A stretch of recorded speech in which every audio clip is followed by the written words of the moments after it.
The heart of every man craves a great adventure, but life doesn't usually feel that way.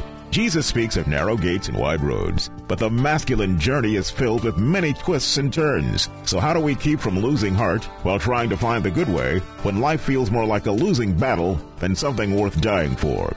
Grab your gear and come on a quest with your band of brothers who will serve as the guides in what we call the masculine journey. The masculine journey starts here now. Welcome to Masculine Journey. We are really glad to have you with us on this June Saturday. Can you guys believe it's June already? It is. What's the second weekend? I guess I should say last weekend. Can you believe it's June already? It's busting out all over. It is. It's it's like in a couple of weeks it's going to be July. Yeah. And so I was surprised. It just seems like this year's flying. But today's topic, I think you're going to enjoy. It actually came about because I was talking with somebody trying to explain what Masculine Journey was about. And it's kind of hard to do that. I mean, I don't know how you really put a label on what God calls us to do. And if you've ever been to a boot camp, you'd kind of understand why. I guess we'd say that we're called to try to help others find God in different ways. But, how do you explain that even? And so part of what I was telling somebody was we help men understand what it truly means to be a Christian man. It's definitely not what you see on TV, typically. It's usually not presented in the best light on TV. It may not be what you heard in church. It may not be what you believed. But what does the Bible say? What's the things that are reflected in Jesus' life? Because that's what we're called to do. We're called to reflect Jesus as Christian men. And so we're going to talk about that over the next couple weeks. And this week we're talking about compassion versus something. Right? Robbie, what would you say? Compassion versus what would be on the other side of compassion? Well, a lot of people, when they picture Christians, as I found out one time by a lady who came up and was going to give me a donation for what we were doing when she found out we were Christians with the Truth Network, she tore up the check right in front of me. You need to quit hating so much. So obviously there's this aspect that certain people in society feel like, that we take a really hard line and that we're haters. Yeah. I mean, you could say that just rigid. Right. Unbending. And that's different than unyielding. I mean, they may sound the same, but unbending is just a very, very rigid thing that people do, and that could be part of it. Andy, what would be another word you would use? There's different aspects, I think, to compassion or the opposite of that. I think of it as kind of an indifference. Mm-hmm. I may have a moment of compassion where I move to help somebody out or whatever, but unless this is what I think I struggle with, I get caught up in my daily routine or whatever, and it gets me away from having that consistent heart of compassion to where I'm not just doing things, as they come to me, but I'm looking intentionally of opportunities to have compassion and help people out in daily life instead of it just all being about me. Absolutely. And then I guess the term that I would use that comes to mind for me, I agree with both you guys, would be cold-heartedness. Just really uncaring, unfeeling, just, distant kind of thing. But we're going to go to a clip. Now, when you're cold-hearted because you don't care what people's names are. Oh, that's true. How they pronounce them. Or forget people's names. As my friend Robai does here. And we're going to go ahead. We're going to listen to this clip. And it's a fun clip, so I think you'll enjoy it. All right, listen up, y'all. I'm y'all substitute teacher, Mr. Garvey. I taught school for 20 years in the inner city, so don't even think about messing with me. Y'all feel me? Mm-hmm. Okay, let's take a roll here. Jay Quellen. Where's Jay Quellen at? No Jay Quellen here? Yeah. Do you mean Jacqueline? Okay, so that's how it's gonna be. Y'all wanna play. Okay then, I've got my eye on you, Jay Quellen. Balake. Where is Balake at? No Balake here today. Yes, sir. My name's Blake. Are you out of your mind? Blake. What? Do you want to go to war, Balake? No. Because we could go to war. No. I'm for real. So you better check yourself. D Nice. Is there a D Nice? If one of y'all says some silly name, this whole class is going to feel my wrath. Now, D Nice. Do you mean Denise? You say your name right now. Denise. Say it right. Denise. Correctly. Denise. Right. Denise. Right. Denise. That's better. Thank you. Now, Aaron, where are you? Where is Aaron right now? No Aaron, huh? Well, you better be sick, dead, or mute, Aaron. Here. Oh, man. Why didn't you answer me the first time I said it, huh? I'm just asking, I said it like 4 times, so why didn't you say it the first time I said Aaron? Because it's pronounced Aaron? Son of a bitch! You done messed up, Aaron! Now take your on down to Oshag Hennessy's office right now and tell him exactly what you did. Who? Oshag Hennessy! Principal O'Shaughnessy? Get out of my classroom! Now, Timothy. Present. Thank you. All right, listen up. Started to play that one again. Oh my! You guys couldn't see us obviously, but we were just holding back laughter. There's just something funny about that. But Robbie, you were talking about that kind of shows a lack of caring, which was what we were talking a little bit about. Yeah, which it is grace that Jesus had, and that has to do with favor. So you knew we actually know when we're in Jesus' presence, hopefully daily, hourly, that, wow, I'm his favorite, and you can feel that. So he obviously would have a pretty good idea what your name is, how you pronounce it, whatever. But here you have somebody who is totally on his own agenda. He's got his own thing. He's living in the smaller story, and he isn't seeing that there's anybody there other than himself. And obviously he's tad angry. And Howard, you have a relevant story to this, don't you? Howard, Harold, I did what you do every time. Wow, that shows lack of compassion on my part. Hey, Harold. hey, Harold. All we need to do now is add in something about age, and we'd be there. Well, when you gave me that blank stare, I was like, what'd I do? Well, I have to admit that I pulled something last evening that was a little bit similar, although the motive was different. I had to go down to the Charlotte airport to pick up a young lady that was coming in for a program, and we had stopped at a Chick-fil-A, and the young lady that waited on us, her name tag was Sincere. And while I was waiting, I said, I don't want to be offensive, but I said, how do you pronounce your name? Is it Sincere or is it Sincere? And she laughed and smiled, and she said, it's Sincere. And before we left, I told her, I said, if you move to a new town where nobody knows you, your name is Sincere. It just sounds so much better. But names are important. And we laugh and joke here because Robbie frequently calls me Howard. Well, there is a Howard who works here, so it's understandable. And I laugh about it. I really thought you were going for our producer, Howard. No. I wasn't talking about Howard. I was talking about Harold. I just messed up. Oh, okay. Well, Harold, thank you. That's the thing about these names and getting to know people at that level. I got to be honest, I struggle sometimes to remember names, and I've been challenging myself for a long time to get better at it because it shows a level of engagement, passion or compassion, empathy. We're going to play a clip here. I think we have time for it, for the vision of cold-heartedness. I want you to see this and see if you can hear a Christian man. And I'm not judging this person, but I'm just saying, is this what you would consider to be a Christian man? And what's happened is it's a man whose brother has died, and he's meeting with the widow, his brother's widow, and the family.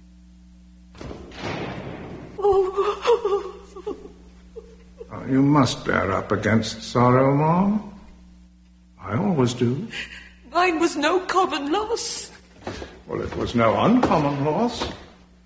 Husbands die every day. And wives. And brothers also. Yes, and puppies, too. Mom, you did not mention what my brother's complaint was. We fear he died of a broken heart. Oh, pooh, there's no such thing. Indeed.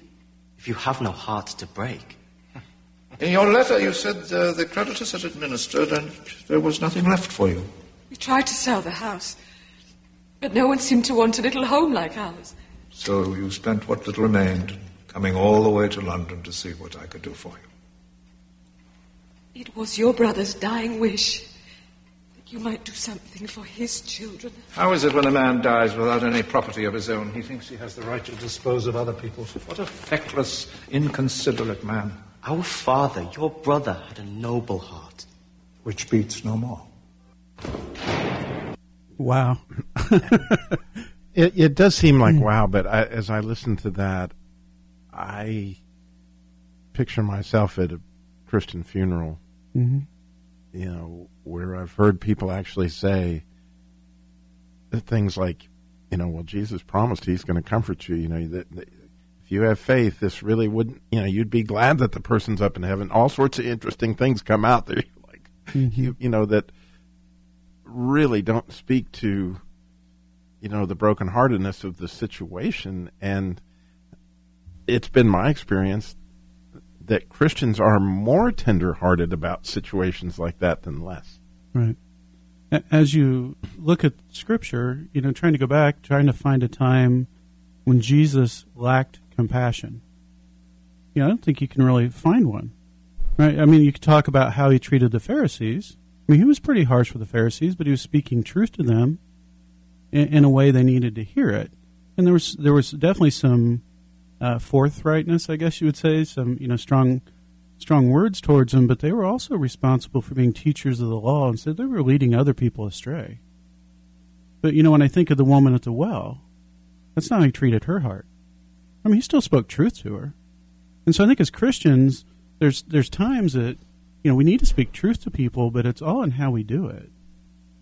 Robbie, in that clip, everybody's probably met somebody along the way, if you've been a Christian for a while, that you would consider to be legalistic, and how hard it is to kind of work with that person. But legalism has a way of working its way into our church and into our groups if we're not careful. I mean, it's something that the enemy loves to put in there.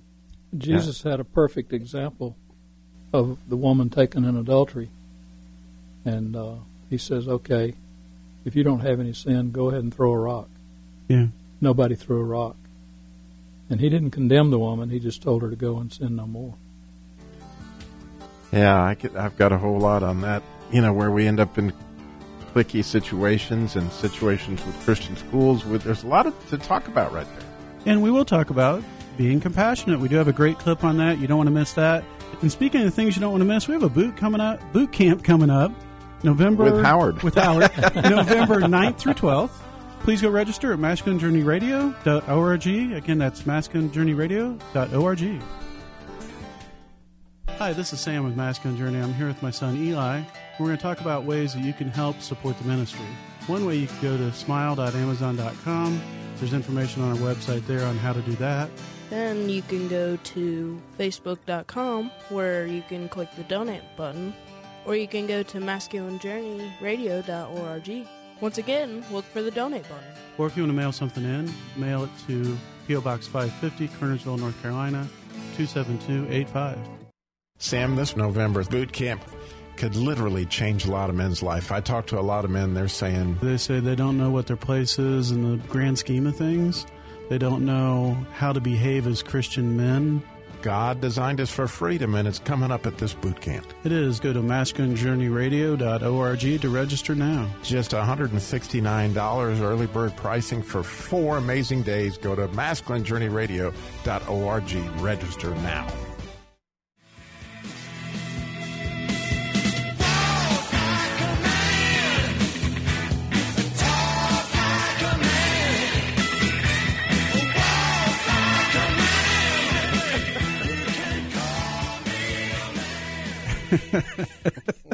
Well, we did that music a little early, but no, it made the point. Walk like a man, talk like a man, call me a man. So what is a Christian man? And we're talking about one aspect of that. This week is a Christian man is compassionate. But Robbie, when we left, we were talking about how legalism can kind of make its way into our church, into our small group, into lots of places where Christians are if we're not careful. Yeah, and it's always easier to see in somebody else than ourselves. I don't know why that is, but I can remember I was on a day school committee at one point in time with a Christian school, and it was obvious to so many members of that day school committee that the students became very cliquey that, because I went to a Christian school, that made me better than somebody that went to a public school. And so when Sunday came, the kids didn't mix, and there was all this conflict that was going on because they considered themselves, because they were Christians, to be of higher moral stature, et cetera, than the other group. The thing that I found hilarious in that is that if you'd gone to these same people's Sunday school that, where similar groups had formed within the Sunday school of, these were the righteous and these were the unrighteous, based on, several other issues. And, the challenge for me is to look at myself and go, where is it really, that I find do I really need to make these comparisons, or do I need to look at everybody as an individual? So, yeah, and we talked earlier about unbending and unyielding. For me, unyielding is giving into the world. I've yielded, I've given away. Unbending is just kind of like a tree in the wind. Sometimes it has to give, not to break. And that's where, I can go in and I can not approve or like what somebody's doing that may be against Scripture. Doesn't mean I can't love on them. Doesn't mean I got to treat them harshly. It means I can just be very honest and say I don't agree with that, but I love you anyway. And I think a lot of times the pictures that people get of Christians, especially in the news, don't really show a whole lot of love there. And I think that's a lot of why a lady, like you said, tears up a check or things of that nature. And we got to remember, we're in a world that is not designed for Christians. I mean, we are kind of behind enemy lines, and so when we see things on TV, we shouldn't really be surprised, because that is the world. And the world is going to be against us, and Jesus says that people will not understand you. And that's what we see, but we got to put our best foot forward to go out and show that love and compassion. And we have probably the best clip for compassion. Robbie, you want to set it up? Yeah, it's from the movie Les Miserables, which I'm sure I destroyed that. But nonetheless, Jean Valjean himself received a phenomenal amount of grace from a bishop/Jesus in order to be forgiven, and has found himself in a new life. But then there's this poor, essentially prostitute, who was abused by some men and then arrested and mistreated, and now she's got tuberculosis and she's literally dying. And she is very worried about her daughter, and where the police in this particular situation are wanting to lock her up, whatever, because she is a prostitute. But there's life involved, and there's grace involved, and it's a beautiful clip. You need to rest.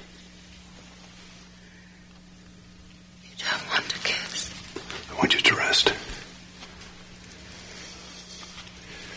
Don't worry. I'll bring your daughter to you. You're going to the Thénardiers? No, I can't. I'll send the money to bring Cosette here. She can't live with me. Of course she can. She will. She'll attend the school, and you won't have any more worries. When you're better, I'll find work for you. But you don't understand. I'm a whore. And Cosette has no father. She has the Lord. He is her father. And you are his creation. In his eyes, you've never been anything but an innocent and beautiful woman.